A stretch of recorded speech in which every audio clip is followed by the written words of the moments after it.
नमस्कार दोस्तों, आज आप लोगों को मात्र 10 मिनट में आप लोगों को आज 16 मार्क्स मिल जाएगा। कैसे? तो देखिए 10 मिनट में 16 मार्क्स। अब देख लीजिए, आपको इंग्लिश में ऐसे पूछा जाता है। ऐसे का हिंदी होता है निबंध। ऐसे का हिंदी होता है निबंध। ऐसे आप लोगों को इंग्लिश में ऐसे पूछा जाएगा 8 नंबर में, वो भी 8 मार्क्स में। 8 मार्क्स में ऐसे पूछा जाएगा और 8 मार्क्स में निबंध हिंदी में पूछा जाएगा। अब देख लीजिए, हिंदी 8 मार्क्स और इंग्लिश 8 मार्क्स, 16 मार्क्स हो गया। मात्र 10 मिनट में आप लोगों को 16 मार्क्स आज मिल जाएगा। तो देख लीजिए, ऐसे पूछा जाएगा, ऐसे को कैसे लिखना है, और निबंध दोनों सेम ही होता है। इंग्लिश में जैसे लिखेंगे वैसे ही हम लोगों को हिंदी में भी लिखना है। तो ऐसे करेंगे आप लोगों को तो 16 मार्क्स मिल जाएगा। हिंदी में 8 और इंग्लिश में 8। देख लीजिए, मैं आप लोगों के लिए ऐसे 8 ऐसे लेकर आया हूँ। 8 में से कोई एक आपको फाइनल एग्जाम में पूछा जाएगा हर हाल में। अब देखिए कौन कौन सा वो है, तो देखते जाइए। पहला है आपका कोविड-19, हिंदी में भी कोविड-19 होता है। दूसरा है यूज ऑफ इंटरनेट, इंटरनेट का उपयोग। तीसरा है ए विलेज फेयर, एक गांव का मेला।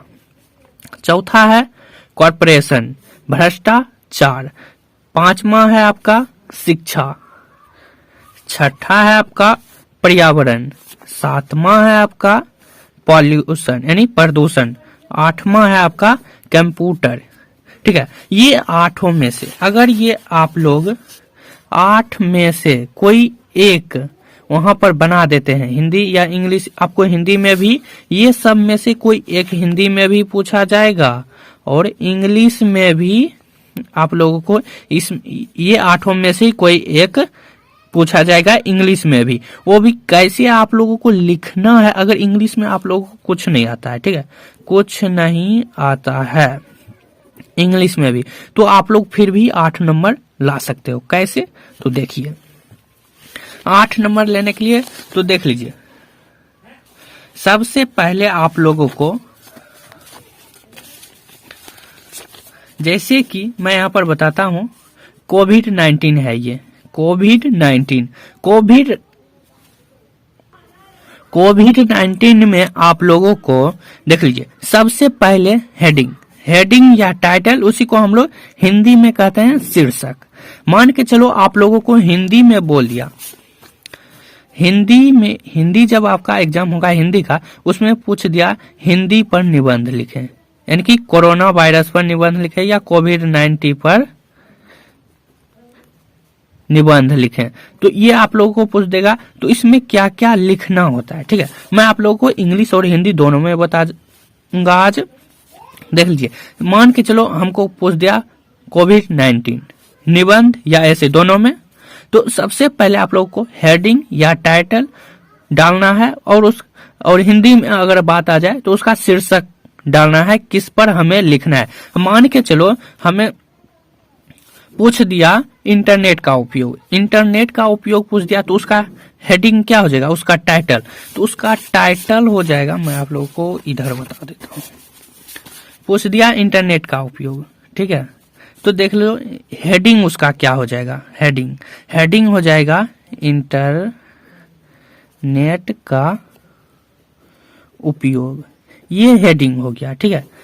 पूछ दिया इंटरनेट का उपयोग पर निबंध लिखें, तो हेडिंग दीजिएगा, ये वही जो पूछा जाता है वही हेडिंग होता है। तो हेडिंग दीजिएगा, तो यहाँ से आप लोग बस हेडिंग लिख दीजिएगा तो आपको 1 नंबर मिल जाएगा। हेडिंग लिखते ही आप लोगों को 1 नंबर फिक्स रहता है, मिल जाता है। तो आप इंग्लिश में भी सेम ऐसा ही करना है और हिंदी में भी ऐसा ही करना है। 2 1 हो गया। अब देख लीजिए इंट्रोडक्शन, यानी कि परिचय का मतलब क्या होता है कि आप कहाँ से हैं, आप कहाँ रहते हैं, आप क्या करते हैं, अपना नाम बताना, आप क्या करते हैं, ये परिचय हो गया, ठीक है, इंट्रोडक्शन। तो कोरोना वायरस क्या है, कोरोना वायरस मान के चलो एक मिनट, हाँ, कोरोना वायरस है तो उसका परिचय हम लोग दे देंगे कि ये कहाँ से आया है, चीन से आया है, वुहान शहर से आया है, ऐसे आप लोग परिचय दीजिएगा। इंट्रोडक्शन देखिए, अब इंट्रोडक्शन, अब इंट्रोडक्शन भी हो गया, चलो हेडिंग भी हो गया, इंट्रोडक्शन भी हो गया, ठीक है। अब देखो इम्पोर्टेंट, इम्पोर्टेंट क्या होता है, यानी कि महत्व। इंग्लिश में पूछा तो इम्पोर्टेंट उसका बताना है, और मान के चलो इम्पोर्टेंट, यहाँ पर मान के चलो मैं यहाँ पर शिक्षा, यानी कि इंग्लिश में पूछ दिया एडुकेशन पर ऐसे लिखें, एडुकेशन पर ऐसे लिखने के लिए तो हेडिंग डालेंगे, इंट्रोडक्शन देंगे शिक्षा के बारे में, यानी कि परिचय, और उसका एडुकेशन का क्या महत्व है, यानी कि इम्पोर्टेंट क्या है शिक्षा से, इम्पोर्टेंस, तो उसका महत्व शिक्षा से हम लोग क्या करते हैं, पढ़ लिख कर। तो आप लोग पता होगा क्या करते हैं हम लोग पढ़ लिख कर। अब देख लीजिए इंट्रोडक्शन इंपॉर्टेंस दे दिए, महत्व, अब देख लीजिए यहाँ पर महत्व दे दिए, ये 3 हो गया, ठीक है। यहाँ तक आप लोग लिख देते हैं तो इसमें आप लोगों को 4 नंबर मिल जाएगा, यहाँ तक आप लोग लिख देते हैं तो 4 नंबर मिल जाएगा, ठीक है। अब प्रॉफिट्स, प्रॉफिट मतलब मान के चलो कोरोना वायरस, कोरोना वायरस या शिक्षा ही ले लो, एडुकेशन, ठीक है, शिक्षा ही ले लो तो देख लो शिक्षा से हमें क्या लाभ होता है, शिक्षा से तो लाभ ही होता है। अब शिक्षा से लाभ क्या क्या होता है, हम ये करते हैं वो करते हैं, ये आप लोगों को लिख देना है। मान के चलो यहाँ पर होगा, देख लो पर्यावरण है, ठीक है, यहाँ पर मैं पर्यावरण का उदाहरण दूंगा। पर्यावरण का लाभ क्या क्या होता है, लकड़ी हम लोग जलाते हैं, ऑक्सीजन लेते हैं, ये लाभ हो गया। अब मान के चलो इसका हानि भी तो होगा, मान के चलो पर्यावरण से हमें कोई हानि नहीं होता है, पर्यावरण से कोई हमें हानि नहीं होता है। अब देखिए कोविड 19 का लाभ भी हुआ और हानि भी हुआ। कोविड 19 हुआ जब तो पूरा शहर स्वच्छ हो गया और इससे हानि भी हुआ, बहुत लोगों का जीवन चल गया, ठीक है। तो इससे लाभ और हानि भी है, तो यहाँ तक आप लोग लिखिएगा, 5 लिख दीजिएगा इंपॉर्टेंट। अगर मान के चलो जिसका मान के चलो पर्यावरण का लाभ और हानि नहीं है तो उपचार तो है, उपाय है, उपाय उसका लिख सकते हो, उपाय लिख दोगे तो वो उसमें भी आप लोगों को 8 में 8 दे देगा। और आप लोगों को देख लीजिए जैसे कि कंप्यूटर की क्रांति आप लोगों से पूछा जाएगा, कंप्यूटर की क्रांति, तो कंप्यूटर की क्रांति जब लिखा जाएगा तो उसमें भी हिंदी की बात कर रहा हूं मैं, कंप्यूटर की क्रांति, तो उसमें आप लोग पहले हेडिंग डालिएगा, यानी कि कंप्यूटर की क्रांति, शीर्षक बगल में कंप्यूटर की क्रांति, आप लोग हेडिंग शीर्षक डाल दिए, उसका परिचय, कंप्यूटर क्या है, ये है वो है, लिख दीजिएगा। अब कंप्यूटर का महत्व, कंप्यूटर से हम लोग क्या क्या करते हैं, इंटरनेट चलाते हैं, गेम खेलते हैं, ये सब भी आप लोग बता दीजिएगा। अब कंप्यूटर से लाभ क्या है हम लोगों को, कंप्यूटर से लाभ ये है हमें कि 10 मिनट का काम हमें 1 मिनट में हो जाता है, 1 घंटा का काम हमें 10 मिनट में कर लेते हैं, रुपया भेजने का रहता है तो एक मिनट क्या 1 सेकंड में हम लोग रुपया यहाँ से वहां भेज देते हैं, ये कंप्यूटर का लाभ हुआ। अब मान के चलो हानि, कंप्यूटर का हानि हम लोग बताएंगे, कंप्यूटर भर दिन से हम लोग गेम पबजी खेलते रहते हैं तो ये होता है, आंख पर प्रभाव पड़ता है, आप लोग जानते होंगे गेमिंग के चलते आप कई लोगों का जान भी गया है, ये सब हानि हो गया है। यहाँ तक लिखने के बाद आप लोग यहाँ तक लॉस भी लिख दोगे, हानि भी लिख दोगे, लाभ भी लिख दोगे, महत्व भी लिख दोगे, परिचय भी लिख दोगे। तो आप लोगों को यहाँ के बाद क्या करना है देख लीजिए, मान के चलो कि हम लोगों को कोविड-19 पर लिखना है, कोविड-19, मान के चलो हमको इंग्लिश में कुछ नहीं आता है, आप लोगों को तो पता होगा यह का इंग्लिश दिस होता है, वह का इंग्लिश डेट होता है, ये तो पता होगा आप लोगों को।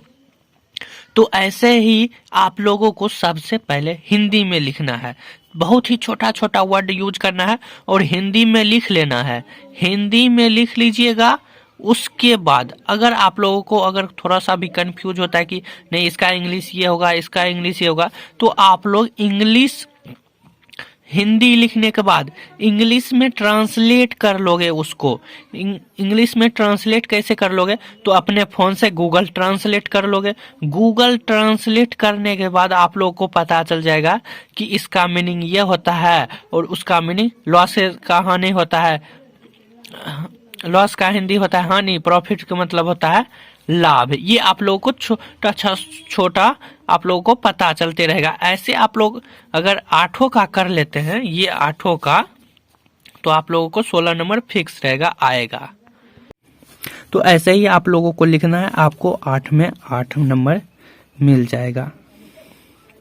8 में 8 नहीं, हिंदी में 8 हो गया और इंग्लिश में 8 और हिंदी में भी 8 मार्क्स आप लोगों को मिल जाएगा आसानी से। बस इतना, heading, introduction, importance, profits, loss या उपाय, ये दोनों नहीं होगा उसमें तो उपाय बता दीजिएगा, उपचार बता दीजिएगा, तो उसमें आप लोगों को 8 नंबर मिल जाएगा। और आप लोग को ये सब तो बहुत अच्छे से आता होगा, आप लोग 10th में पढ़े होंगे ये सब के बारे में। हिंदी में तो आप लोगों को पता होगा, हिंदी का आप लोग एग्जाम दिए होंगे 10th में। तो चलिए, और आप लोगों का सेंटअप एग्जाम चल रहा है, सेंटअप एग्जाम की बात कर लेता हूँ। सेंटअप नहीं, प्रैक्टिकल एग्जाम, ठीक है। प्रैक्टिकल एग्जाम आप लोगों को चल रहा है अभी। तो प्रैक्टिकल एग्जाम जो आप लोगों का चल रहा है, तो उसका आंसर जो होता है प्रैक्टिकल एग्जाम का, ये फिजिक्स, केमिस्ट्री और बायो, ये तीनों का मैं वीडियो आंसर के साथ मैं यूट्यूब पर डाल दिया हूं। आप लोग देखिए, प्लेलिस्ट में आप लोग देखिएगा तो उसमें लेगा 12th प्रैक्टिकल आंसर के साथ, ऐसा लिखा होगा प्लेलिस्ट में। आप लोग उसमें देखिएगा तो ये तीनों का मिल जाएगा आंसर के साथ। और आप लोग 2021 और 2022 दोनों सेम ही है, आप लोग उसमें से लिख लीजिएगा, कोई अंतर नहीं है, सेम क्वेश्चन है दोनों में।